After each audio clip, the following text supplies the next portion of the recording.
안녕하세요, 도현입니다. 오늘 이 시간에는 고통에서 벗어나는 사계절의 지혜라는 주제로 말씀을 드리겠습니다. 요즘 사는 게 어떠십니까? 사는 게 편하신 분도 있겠지만 힘드신 분이 참 많은 것 같습니다. 그래서 어떤 사람은 우리의 인생은 가까이에서 보면 비극이지만 멀리에서 보면 희극이다 라는 말을 했습니다. 제가 어디 출연을 해서 이런 이야기를 했더니 댓글에 이렇게 달렸습니다. 주식 시장은 가까이에서 보면 변동성이지만 멀리서 보면 우상향이다.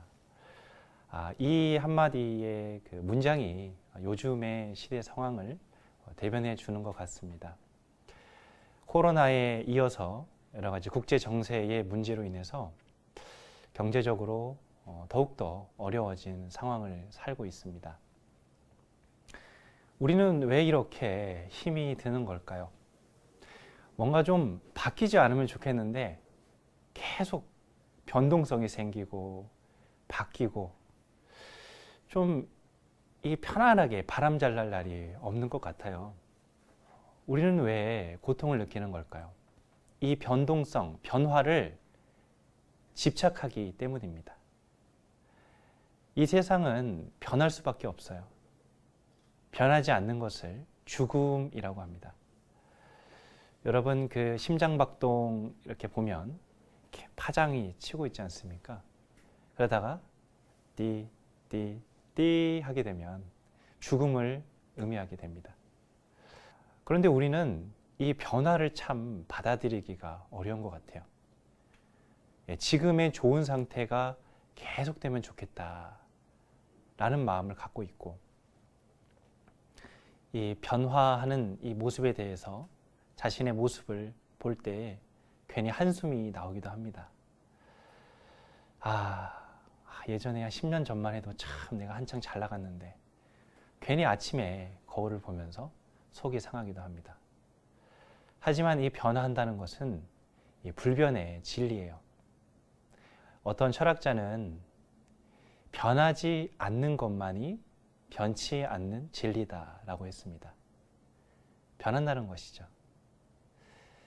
그리스의 철학자 헤라클레이토스는 한 번 담근 강물에 똑같은 강물에 발을 담글 수 없다라고 했습니다. 이미 내가 발을 담궜을 때의 강물이 아닌 것이죠. 잠깐 지난 사이에 이미 새로운 강물이 되었습니다. 불교에서는 이것을 무상이라고 합니다. 상은 항상 한다는 뜻인데요. 항상 하는 것이 없다는 의미입니다. 늘 변화한다는 뜻이에요. 그렇기 때문에 이 나라고 하는 이 존재도 고정된 실체가 아니라는 거예요. 그걸 무아라고 합니다. 늘 바뀌기 때문에 고정된 무엇이라고 할 만한 것이 없다는 것입니다. 나도 그렇고 세상도 그렇고 모든 것이 변합니다. 그런데 우리는 이 변화를 기회라든지 뭔가 성장의 계기로 보는 측면보다는 뭔가 고통의 원인으로 그렇게 받아들이는 경우가 참 많아요. 그래서 부처님께서는 우리의 삶이 곧 고통이다, 고통의 바다다라고 한 것입니다. 이것을 생로병사라고 합니다. 태어나면 늙게 되고 언젠가는 또 병이 들고 죽게 됩니다. 하지만 우리는 늙고 싶어 하지 않아요. 늙는다는 것은 슬픈 일이죠. 한 살이라도 더 젊을 때가 좋고, 이 붙잡아도 잡히지 않는 세월을 한탄하게 됩니다. 하지만 그렇다고 해서 바뀌는 것이 없습니다. 아무리 요즘 살기가 어렵다고 하더라도 내가 바라는 대로 쉽게 되지 않아요. 세상이 바뀌지 않는다면 내 마음을 바꾸는 것이 더 현명한 길일 것입니다. 그래서 오늘 이 시간에는 어떻게 우리가 이 고통을 벗어날 수 있겠는가? 무엇이 고통의 근본된 원인이고 이것을 벗어나기 위해서 어떤 지혜, 어떤 방법을 강구할 수 있는지 한번 생각해 보겠습니다. 우리가 고통에서 벗어나기 위해서는 무엇이 우리를 불행하게 만드는지 그 이유를 먼저 살펴봐야 되겠습니다. 우리는 대부분 생각에 중독되어 있습니다. 아침에 일어나서 오늘 하루를 이렇게 보내야지, 저렇게 보내야지. 그런데 긍정적인 생각보다는 오늘 회사에 출근해서 그 사람 만나기 싫은데 만나서 과연 내가 표정 관리를 잘 할 수 있을까? 이런 걱정도 하게 되고 또 사소하게는 오늘 짜장을 먹을까? 짬뽕을 먹을까? 뭐 이런 아주 사소한 고민에서부터 자꾸 우리는 많은 생각을 합니다. 10여 년 전에 이 사이언스라고 하는 과학 저널에 이 많은 생각은 방황하는 마음은 불행하다. 이런 제목의 글이 연구 논문이 실렸습니다. 영어로는 이제 wandering mind라고 하는데요. 이렇게 배회하고 방황하는 마음 또는 산만한 생각을 의미합니다. 근데 이것이 왜 우리를 불행하게 이끄는지 이렇게 보니까 너무 많은 생각을 한다는 거예요. 이거 할까, 저거 할까? 이 사람을 만날까, 저 사람을 만날까? 그냥 만나면 되고 하면 되는데 너무 많은 생각을 하는 거예요. 과잉이 됐다는 겁니다. 그러다 보니까 이 불행감을 많이 느끼는 사람은 행동보다는 생각을 많이 하는 사람이라는 것이죠. 과거의 농경사회 때는 그렇게 많은 생각을 필요로 하지 않았어요. 아침에 일어나서 논에 물 대고 또 밭 갈고 씨앗을 뿌리고 이렇게 그리고 해가 또 치면 자고 이 자연의 이치에 크게 거스리지 않는 삶을 살아왔습니다. 하지만 현대에는 이 사무실, 행정, 뭔가 생각을 요구하는 일들이 많이 일어나면서 그것이 우리를 불행으로 이끌고 있다는 것입니다. 그 행복한 사람들은 어떤 사람인가 해서 봤더니 무언가 활동적인 걸 하는 사람들이었어요. 운동을 한다거나 명상을 한다거나 자기 일에 집중을 하고 있다거나 또는 사랑을 하고 있다거나 이 사랑에는 이 심리적인 사랑과 육체적인 사랑을 모두 포함합니다. 우리가 무언가 이렇게 집중하고 있을 때 행복감을 느껴요. 재미있는 인생을 살고 계십니까? 재미있고 싶잖아요. 그래서 우리는 여가도 즐기고 맛있는 것도 먹고 여행도 가고 누군가를 만나서 교우관계도 맺고 사랑을 나눕니다. 우리는 어떨 때 재미를 느끼는가 봤더니 무언가 막 자극적이고 엄청나게 막 나에게 에너지를 주는 거라기보다는 집중된 상태에서 재미를 느낀다 그래요. 우리를 집중되게 하는 게 어떤 것들이 있나요? 내가 좋아하는 책을 읽을 때 독서 삼매경이라는 말도 있습니다. 독서에 이렇게 깊이 빠져 있는 상태. 내가 좋아하는 운동을 할 때 이렇게 내가 집중되고 있을 때 재미를 느끼고 행복감을 느낀다는 거예요. 근데 우리는 아무리 좋아하는 걸 하더라도 이제 그게 많은 생각을 요구하게 되면 더 이상 즐거움과 재미를 느끼지 못하게 됩니다. 처음에는 취미생활로 유튜브를 시작했어요. 그런데 나중에 구독자가 좀 늘어야 되는데 옆 동네 봤더니 뭐 실버 버튼도 이렇게 없고 골드 버튼도 없고 뭔가 내가 그냥 이렇게만 하고 있으면 안 될 것 같은 느낌이 드는 거예요. 계속 비교를 하게 되고 그 비교가 참고가 아니라 뭔가 나는 왜 이렇게 살고 있지? 왠지 계속 이렇게 살면 안 될 것 같은데 이렇게 하면서 스스로를 판단하고 계속 생각을 하게 됩니다. 분별을 하게 되고. 그러다 보니까 예전에 그냥 취미 삼아서 재미 삼아서 좋아서 시작했던 이 유튜브가 나중에는 일이 돼버린 거예요. 일이 아니라는 게 아닙니다. 일은 맞으나 우리가 부정적인 의미에서의 일이 되어버렸다는 거예요. 나에게 활력을 줬고 나에게 집중을 하게끔 해서 재미를 줬던 그것이 왜 더 이상 나에게 즐거움을 주지 못하는 걸까요? 생각이 많기 때문입니다. 생각이 많다라는 것은 이래야 하는데 저래야 하는데 저 유튜브처럼 아니 비슷하게 좀 돼야 될 것 같은데 이런 생각이 단지 한두 번에 끝나지 않기 때문이에요. 그 생각이 생각에 꼬리를 물어서 결국 내 마음, 내 감정을 불편하게 합니다. 이 생각이 생각에서 끝나면 좋겠지만 거기에 이어져 있는 감정을 건드리는 거예요. 일단 스스로에 대한 자책. 나는 왜 이렇게 살고 있을까? 보다 더 열심히 살 수 있는 방법은 없을까? 하지만 우리가 열심히 안 살고 있는 게 아니에요. 다 나름대로 열심히 삽니다. 또 어떤 사람은 그럴 수 있어요. 술 한잔하고 게임하고 가끔 이렇게 놀러 다니고 내가 그래서 일에 성과가 안 나는 걸까? 보다 더 생산적으로 살아갈 수는 없는 걸까? 이렇게 생각할 수가 있어요. 하지만 우리에게는 일정의 여백이 필요합니다. 일이 아닌 생각을 하지 않아도 되는 어떤 공간과 시간이 필요해요. 그것을 충족시켜주지 않기 때문에 또 악순환이 되는 겁니다. 다음날 아침에 일어났더니 또 스트레스 상황에 있고 이것이 꼬리에 꼬리를 물어서 계속 우리를 지치게 만들고 부정적인 생각을 하게 되는 것입니다.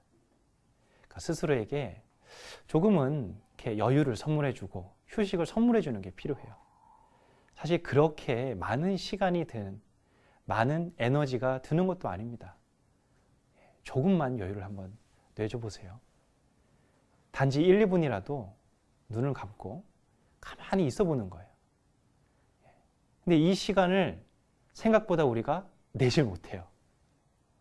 왜 그러냐면 습관이 안 돼서 그런 겁니다. 우리에게 휴식하는 방법, 잠시 멈추는 방법, 생각을 멈추는 방법을 주변에서 별로 그렇게 얘기를 해주지 않아요. 그리고 나도 습관이 잘 안 되어 있습니다. 한번 해보는 겁니다. 한번 내가 생각을 멈춰봤어요. 생각을 멈춰야지 하는 생각을 하는 게 아닙니다. 계속 생각을 멈춰야지. 코끼리 생각을 하지 말아야지. 하지 말아야지 그러면 더 생각하는 게 우리의 뇌의 구조입니다. 그러기보다는 그냥 눈을 감아버린다든지 잠시 이렇게 바람을 쐬고 온다든지 생각을 멈추는 행위를 통해서 거기에서 좋은 경험을 맛본다면 계속해서 우리는 거기에 접속하고 선택을 하고 충분하게 그런 여유를 갖는 시간을 가질 것입니다. 우리가 하는 많은 생각들이 부정적인 생각을 많이 해요. 근데 생각의 95% 이상은 이루어지지 않는다고 합니다. 하루에 우리가 활동하는 시간 중에 절반에 가까운 시간을 우리는 생각을 하고 있어요. 이 집중을 하는 것과 생각을 하는 것은 다릅니다. 집중할 때의 생각을 삼매라고 표현할게요. 또는 어떤 그 평온한 상태라고 얘기를 할게요. 평온한 상태에서 하는 생각과 우리가 일반적으로 하는 이 잡념, 망상, 번뇌, 이건 다릅니다. 그것을 우리는 어떻게 느낄 수 있느냐? 자신의 상태를 관찰하면 알 수 있어요. 뭔가 충전이 되는 생각이 있고요. 방전이 되는 생각이 있습니다. 근데 자꾸 이 아이디어를 떠오르는데 뭔가 방전이 돼요. 저 같은 경우에도 이렇게 여러 사람들 앞에서 강의를 하는 경우가 많이 있는데요. 또는 글을 쓰는 경우가 있습니다. 그런데 어떨 때는 막 쥐어짜도 안 나오는 거예요.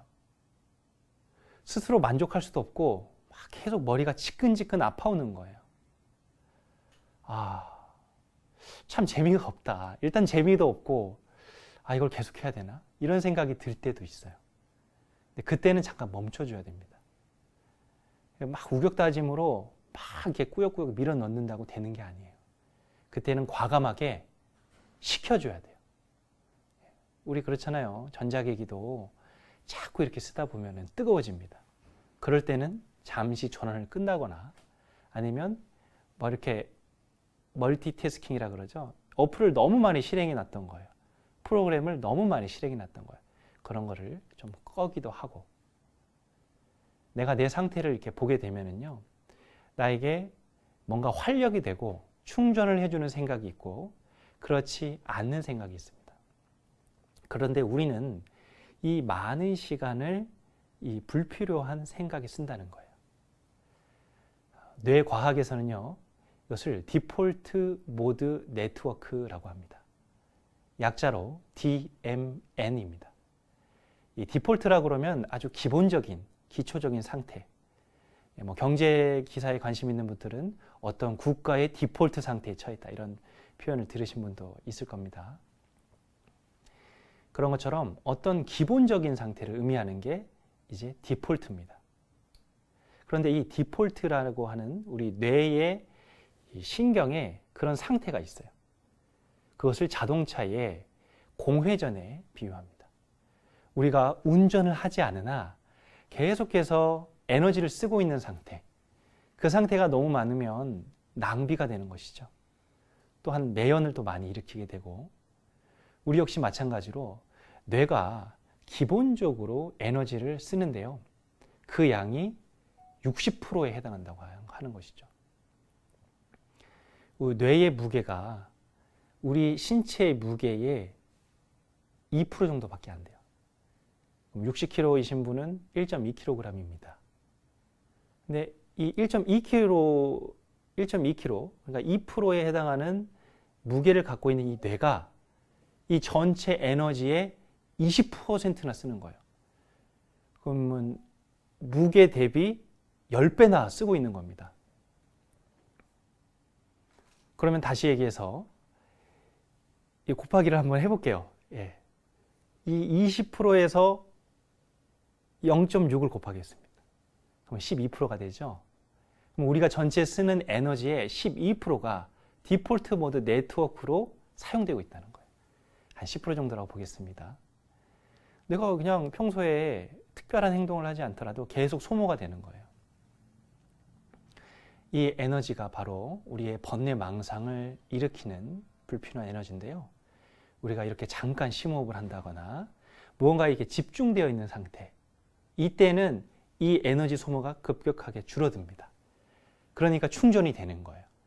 방전이 되지 않고 충전이 되는 겁니다. 이것을 일상생활에서 어디에서 느꼈냐면요, 그 하이브리드 전기차가 있어요. 이 차는 휘발유로 또는 이렇게 경유로 운전을 하는데 동시에 충전이 돼요. 그래서 연비가 꽤 좋게 나옵니다. 그런 것처럼 에너지를 씀과 동시에 또 충전이 되는 거예요. 우리는 또 뭐 핸드폰이나 이렇게 노트북을 쓰면서 충전기를 꽂아 놨을 때랑 꽂지 않았을 때 그 차이를 느낍니다. 왠지 충전기를 꽂지 않고 계속 쓰게 되면 뭔가 불안해요. 이거 다 떨어지면 이제 안 될 텐데 하는데, 충전기를 꽂아 놓고 있으면 또는 보조 배터리를 꽂아 놓고 있으면 뭔가 이렇게 채워지는 것 때문에 좀 안정감을 느끼게 되는 것이죠. 그런 것처럼 우리의 뇌가 그렇게 작동하고 있다는 것입니다. 그래서 생각을 줄여야 되는 거예요. 하지만 우리는 생각 중독에 걸려 있습니다. 뭔가 생각을 하지 않으면 안 될 것 같고, 뭔가 나에게 불리할 것 같은 거예요. 계속 생각을 해야 무언가 생산적인 결과물이 얻어질 거라고 생각하는 거죠. 그러니까 그렇게 그래요. 이 시각화 현상으로 5년 뒤에 100억짜리 건물을 세운다. 이게 시각화를 합니다. 이게 나쁜 게 아니에요. 그런 자신의 꿈을 떠오르고 집중하는 건 좋은데 그게 지나치게 되면은요, 망상이 되는 거예요. 망상. 집중이 아니라 소모가 됩니다. 안 되면 어떡하지? 안 돼도 그만인데 괜한 걱정을 해요. 안 되면 어떡하지? 되기 위해서는 내가 어떻게 해야 되지? 이 적당하게 하면 좋지만 우리는 습관적으로 과몰입을 하게 돼요. 과몰입. 보통 게임을 하는 사람들이 겪는 현상이 과몰입의 현상인데요. 적당한 몰입이 아니라 과몰입을 하게 돼서 이제 막 머리가 아프고 에너지가 소진돼서 번아웃이 되는 거예요. 하지만 이 세상의 이치는 그렇게 되어 있지 않습니다. 자연의 이치는 이 아침이 되면 해가 떠서 활동을 하지만, 낮이 돼서 활동하지만, 저녁이 되면은 해가 지면 좀 쉬어줘야 돼요. 하지만 우리는 쉬는 거에 대해서 너무 인색해졌어요. 사실 과거 몇백 년, 몇천 년 전으로 돌아가면 그때가 지금보다 살기가 더 안 좋았죠. 그런데 몇천 년, 몇백 년 갈 필요도 없어요. 몇십 년 전만 하더라도 살기가 어려웠잖아요. 그런데 사람들의 행복 지수를 보면은요, 불행하다는 사람이 그렇게 많아요. 특히 우리나라가 OECD 국가 중에 하위권을 기록하고 있고, 자살률 높다 이런 얘기는 많이 들었을 겁니다. 오히려 경제적으로 그렇게 부유하지 않은 그런 나라에서 행복감이 높은 경우가 많습니다. 그 이유는 뭘까요? 비교하기 때문에 그래요. 여러분, 100억 벌기가 쉽겠습니까? 10억 벌기가 쉽겠습니까? 우리는 어떻게 보면 불가능에 도전하고 있어요. 불가능하다는 게 아니라 불가능에 도전하고 있다는 겁니다. 무엇이 내 현재의 역량 가운데 가능한지를 조금 생각을 해야 됩니다. 좀 객관적으로 볼 필요가 있어요. 그래서 분에 넘치지 않는 목표를 설정하고 그렇게 하다 보면은 어느 순간 되어 있을 거예요. 어느 순간 되어 있는 것이지, 그냥 목표를 설정해 놓고, 나는 언제쯤 목표를 도달할까? 건물에 대해서도 그렇게 생각할 수 있고, 우리 팔로워 숫자, 유튜브의 구독자, 언제쯤 될 수 있을까? 이것은 지금 현재의 나의 에너지를 소모시킨다는 것이죠. 그래서 현재 시점에서 방전된다, 번아웃된다는 의미에서 우리는 건전한 목표와 실현 가능한 목표를 설정한 가운데 불가능한 꿈을 꿔야 되는 것이죠. 여러분 많이 들어보셨을까요? 우리 불가능한 꿈을 꾸자. 그렇지만 리얼리스트가 되자. 이런 부분에 대해서 우리 불교에서는 이제 중도적 삶을 얘기를 합니다. 중도라 함은 이 현악기의 줄이 너무 느슨하지도 않고 너무 쪼이지도 않아서 적당한 소리를 내는 상태인데요. 그랬을 때 아름다운 소리가 들리는 거예요. 그래서 그 불가능한 꿈과 현실 사이에 적당한 그런 목표 설정을 하시면서 살면 좋겠고요. 우리의 이 번뇌 망상과 이 생각 중독이 그것을 부추기고 있다라는 부분들을 명심하면 좋겠습니다. 유튜브를 보더라 하더라도 너무 노이즈가 많아요. 여러분 어그로에 끌려가지고 봤더니 5분 낭비했네. 막 이런 5분 순삭이 됐는데 기분이 불쾌해요. 뭔가 쉬려고 봤는데 잠깐 시간 짬을 내서 봤는데 더 머리가 그냥 찝찝해지고 충전이 안 되고 방전된 느낌이 드는 겁니다. 그런 것처럼 우리가 늘 뭔가를 보거나 행동을 하거나 뭔가 이렇게 정보를 습득하지 않으면 안 된다라고 하는 불안감이 있어요. 하지만 그것이 우리의 이 생각 중독일 수 있다라고 하는 문제의식을 한번 느끼길 바라겠습니다. 그리고 그것이 우리에게 불안감을 준다라고 하는 사실을 명심해 주세요. 우리의 불안감은 많은 생각 속에서 기인한다라고 하는 사실을 이해하시면 좋겠습니다. 그 다음 주제로 이러한 문제를 해결할 수 있는 즉각적으로 행복할 수 있는 방법 4가지를 소개해 드리겠습니다. 그 첫 번째 방법은 현존하기입니다. 현존한다는 것은 지금 이 순간, 현재에 존재한다는 것입니다. 그러면 누군가는 이렇게 얘기를 해요. 우리는 지금 현재 존재하고 있지 않습니까? 왜 현재 존재하고 있다는 것이죠? 현재 존재하고 있지 않다는 것이죠? 하지만 우리는 과거에 살고 미래에 살고 있어요. 방금 앞에도 우리는 생각 중독에 걸려 있다라고 말씀드렸지만 그 생각의 대부분이 과거와 미래에 있습니다. 내가 그걸 샀었어야 됐는데 그게 오르기 전에 샀었어야 됐는데 재테크에 관심 있는 분들 부동산, 주식 비롯해가지고 그것을 내가 왜 몰랐을까? 당연히 모르죠. 우리는 미래를 알 수가 없어요. 미래를 우리가 1초, 10분, 며칠, 몇 달이라도 알 수 있다면 그 사람은 뭐든 할 수 있어요. 그런 영화도 있습니다. 미래를 볼 수 있는 사람이 막대한 부를 성취하고 또 여러 가지의 리스크를 줄이는 방법들을 알아가지고 성공하는 영화들도 있고 하는데요. 불가능합니다. 우리는 미래를 알 수가 없어요. 그렇기 때문에 과거의 그때는 나는 그 선택을 할 수가 없습니다.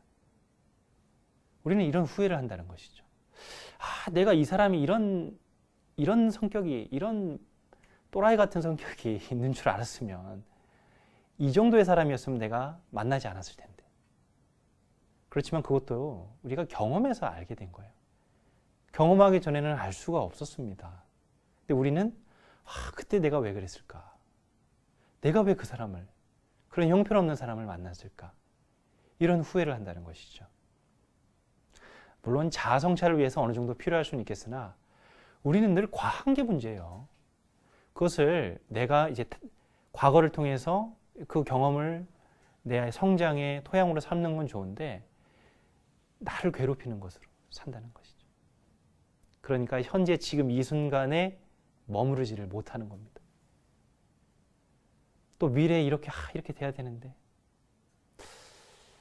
내가 지금 이 산 이게 앞으로 잘 될까?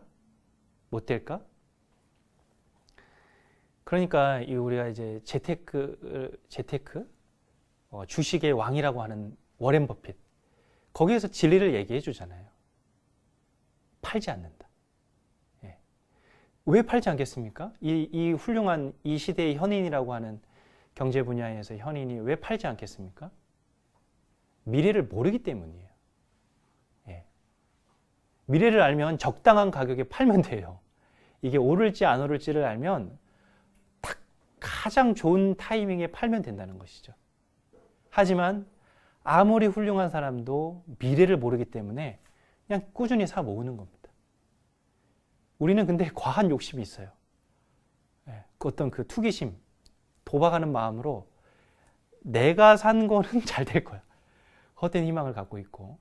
그런데 사실 객관적으로 보면은요, 내 판단과 분석력이 맞다는 보장이 없거든요. 우리는 미래에 대해서 과한 헛된 희망을 또 갖고 있는 것입니다. 그래서 지금 이 순간에 현재를 살지 못해요. 과거와 미래로부터 우리가 다 끊을 수 있다면 그냥 지금 이 순간에 집중해서 온전히 들어갈 수 있다면 고통스러울 일이 없습니다. 지금 내 안에 편안한 마음이 있어요. 그 마음에 온전히 내가 머무를 수 있다면 고통이란 흔적도 없이 사라집니다. 현재에 존재할 수 있다면 수많은 근심과 번뇌에서 벗어날 수가 있다는 것입니다. 두 번째로는 호흡하기입니다. 보다 더 실질적인 도움이 되는 방법이 될 텐데요. 또 이렇게 물어볼 수 있습니다. 호흡 우리 맨날 하고 사는데 무슨 또 호흡하기를 말씀하시는 겁니까? 근데 우리는 호흡을 하는데 제대로 된 호흡을 하고 있지 않아요. 호흡을 너무 숨가쁘게 하고 있습니다. 잠시 호흡에 관심을 한번 가져보세요. 이렇게 관심을 갖는 것만으로도 호흡이 조금 느려지고 깊어집니다.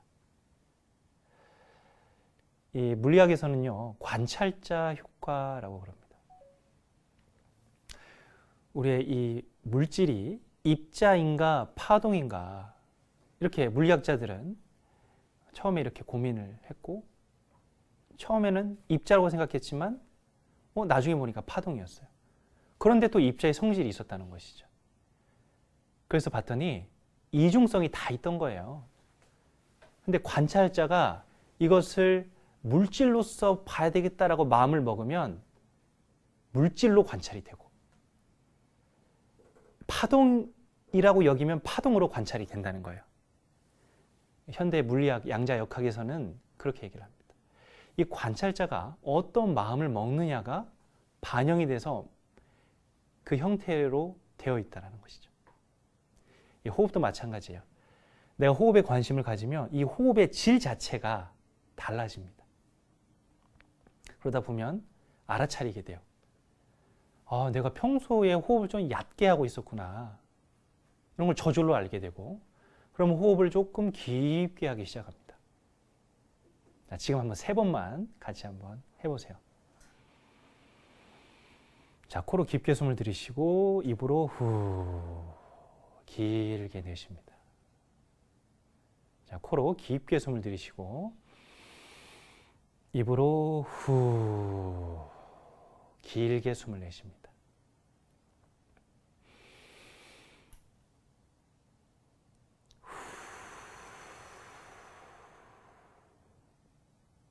어떻습니까? 이 3번의 호흡만으로도 좀 마음이 편안해지지 않았습니까? 이 현존의 상태를 느낄 수가 있습니다. 지금 이 순간에 살아야지. 이렇게 사라질 수 있는 게 아니에요. 이런 개념은 그냥 알고 있으면 됩니다. 계속 생각하는 게 아니고요. 그 방법을 실천하는 거예요. 자, 쉬운 예로 살 빼야지. 음식 적게 먹어야지. 술 적당히 먹어야지. 이 생각이 얼마만큼 도움이 됩니까? 그래. 결심하는 정도는 좋아요. 근데 자꾸 그렇게 얘기를 하면요, 나중에는 스스로를 의심하게 됩니다. 또 나중에는요, 옆에 사람이 의심해요. 그만 좀 얘기해. 그냥 먹지를 마. 그냥 뛰어. 그냥 지금 뛰면 되잖아. 신뢰까지 잃어요. 한 번씩 생각하고 이렇게 뭔가 리마인드를 하는 건 좋으나 그 방법을 실천하는 게 훨씬 좋습니다. 그렇게 해서 이 호흡을 통해서 현존하는 방법, 현존으로 인해서 우리 마음이 편안해지고 금세 행복해진다는 사실을 알기를 바라겠습니다. 3번째 방법으로는요, 만족하기입니다. 이 만족하는 것은 너무 쉬운 거예요. 세상 이보다 쉬운 것이 없어요. 그냥 하면 되는 거거든요. 자, 지금 여러분에게 불만족스러워하는 게 무엇입니까? 많죠. 지금 내 체중이나 여러 가지 피부라든지 내가 갖고 있는 자산이라든지 학력이라든지 오늘 이 옷이 아니었어. 그 많은 옷 중에 내가 입을 옷이 없네. 그렇게 불만족 찾으려면 얼마나 많죠. 하지만 그건 사실 그 불평을 삼을 만한 그 거리에도 끼지 못합니다. 그보다 더 못한 상황에 사는 사람도 많고, 또 내 삶에 그보다 더 못했던 때도 너무 많아요. 근데 우리 인간은 익숙해지면 어떻게 생각을 해요? 당연하다고 생각해요. 당연하다고. 예전에 TV 프로에서 김수미 씨가 늘 가던 목욕탕이 있었는데 때도 밀어주시고 뭔가 고생하시는 모습을 보고 반찬을 좀 갖다 줬어요. 그분 반찬 잘 만드시잖아요. 그래서 반찬을 갖다 줬는데 그게 몇 년이 지나니까 그분들이 고마워하지 않더라는 거예요. 얼마나 고마운 일이에요. 누가 그렇게 갖다 줘요. 그런데 그분들의 입장을 한번 생각해 봤어요. 왜 고마워하지 않았을까? 아마 이러지 않았을까요?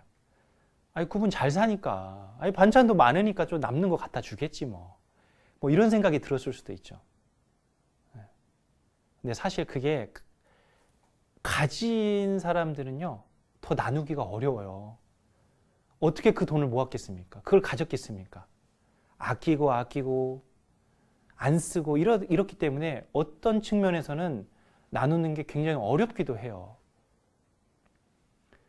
그렇게 보면 사실 굉장히 어려운 걸 하고 있는 거거든요. 근데 우리 사람들은 자꾸 그 호의가 반복이 되고 익숙해지면 당연한 권리로 받아들이게 된다는 것입니다. 그리고 한 가지 또 좋은 소식을 전해드리자면, 만족을 알면 최상의 부자가 될 수 있다는 소식입니다. 이건 좀 솔깃하지 않나요? 만족한 사람은 더 부자가 될 수가 있어요. 일단 지금 마음의 부자가 될 수 있고요. 실제로 그 풍족한 마음으로 사는 사람은 언젠간 부자가 되어 있습니다. 설령 이 수치적으로는 엄청난 부자는 아니더라도 자신이 가진 것에 만족을 하기 때문에 그 사람은 부자입니다. 지금 행복할 수 있는 방법 중 네 번째 방법은 고요한 거예요. 고요하는 거. 앞서 우리는 많은 생각을 해서 그 번뇌망상이 우리를 불행하게 한다고 말씀드렸습니다. 이 고요함 속에서는 정말 참다운 지혜가 생겨요. 우리는 그것을 인사이트, 통찰력이라고 합니다. 우리가 그냥 마음 편하면 그냥 그 자체만으로도 좋을 것 같잖아요. 그 자체도 좋지만 좋은 생각이 떠오릅니다. 그러면 결국 이 생각이 우리 삶을 더 풍요롭게 만들어준다는 것이죠. 그래서 서구에서는 이 마음챙김 명상이 그렇게 유행이라 그래요. 이미 많이 보편화되어 있어요. 회사에서도 CEO들, 여러분들이 이름만 대면 알만한 그런 오프라 윈프리, 빌 게이츠, 또 작고한 스티브 잡스 비롯해서 많은 사람들이 명상을 하고 있습니다. 특히 이 불교 명상인 마음챙김을 많이 해요. 이미 요가는 더욱더 보편화가 되어 있고요. 이 요가에 마음챙김의 요소가 더 더해져 가지고 몸과 마음을 모두 다 건강하게 하는 이런 방법들이 또 개발이 되고, MBSR이라고 하는 스트레스 경감을 위한 마음챙김 명상도 있습니다. 근데 단지 스트레스만 사라지는 것이 아니고요. 생산성이 올라간다는 거예요. 회사에서도 이 스트레스가 사라지니까 거기에 들어가는 회사의 직원들에게 들어가는 복지 비용 중에 의료 비용이 30%가 적게 들어간다는 거예요. 에트나와 같은 이제 세계적인 보험 회사 같은 경우는 거기에 지출하는 비용이 엄청나게 많은데 그것이 현격하게 주니까 그 비용 절감으로 인한 이윤이 더 증가하는 효과가 있게 되는 것이고, 그 외에도 이 아이디어가 어마어마하게 생긴다는 거죠.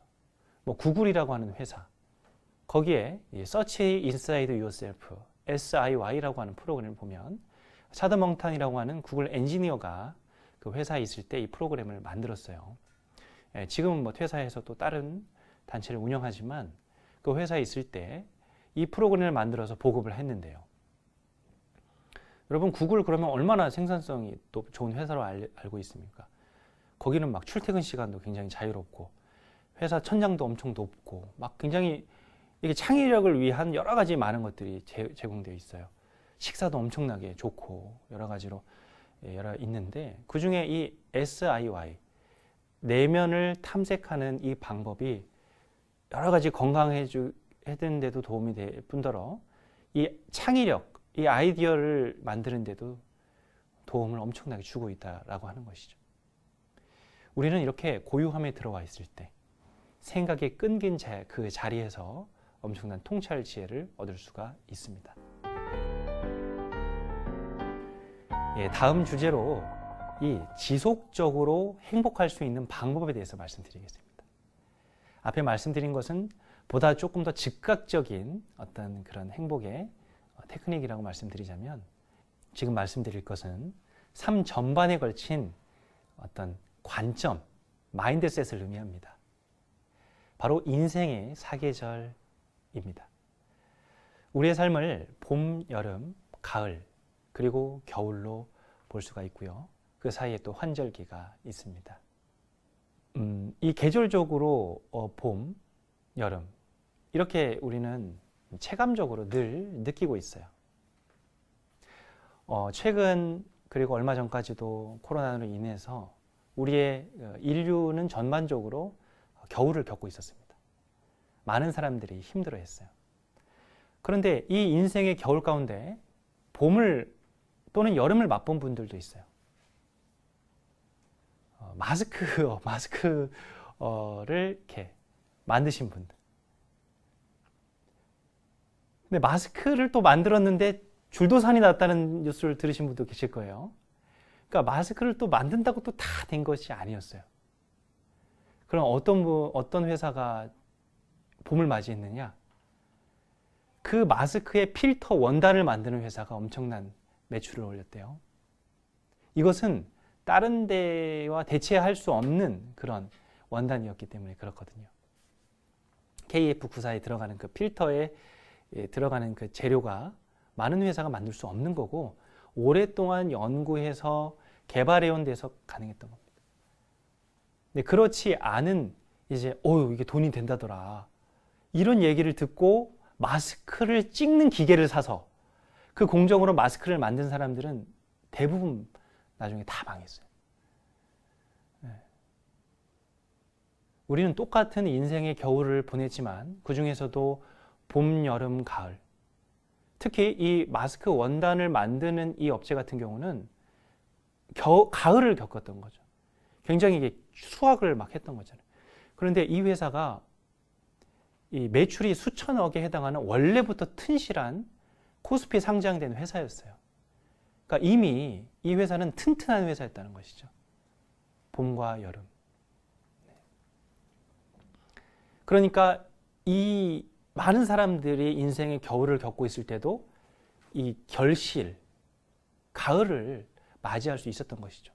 하지만 과한 욕심으로 그 시간에 내가 큰 돈을 벌어야 되겠다.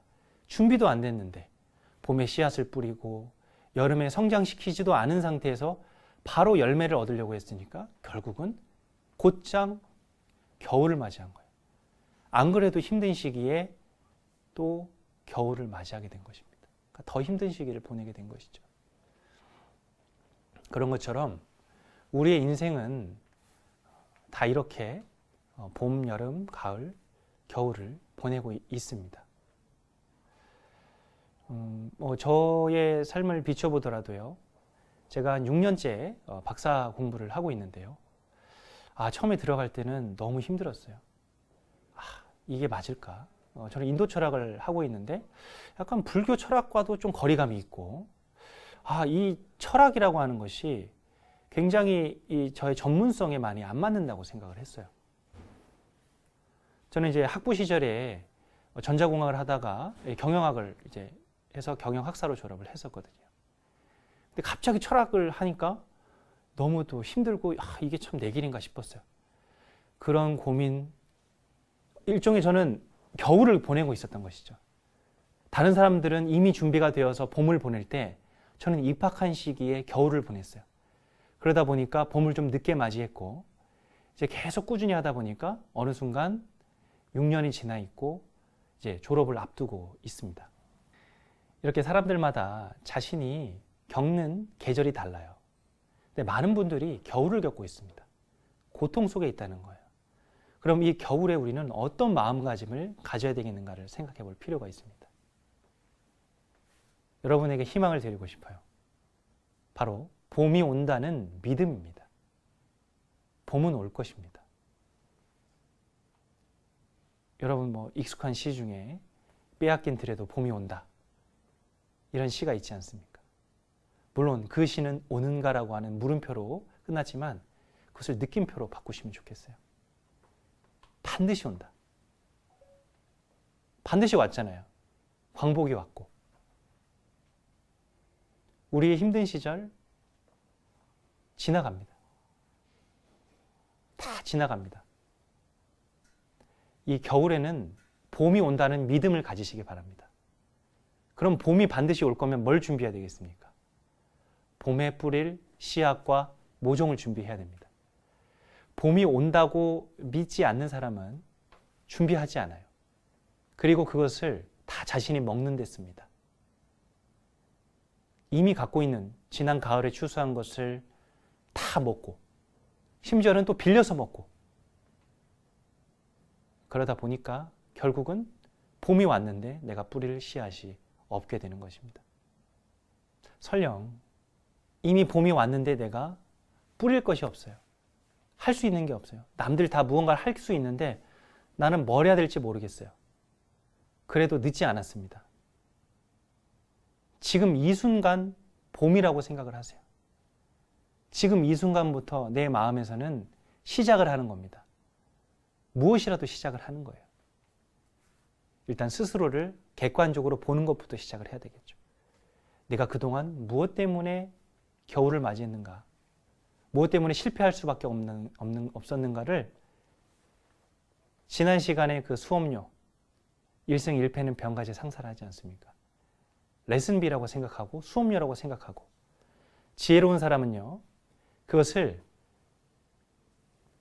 수업료라고 생각하고 지금부터 그것을 단단한 토대를 만들어서 하나하나 벽돌을 쌓아갑니다.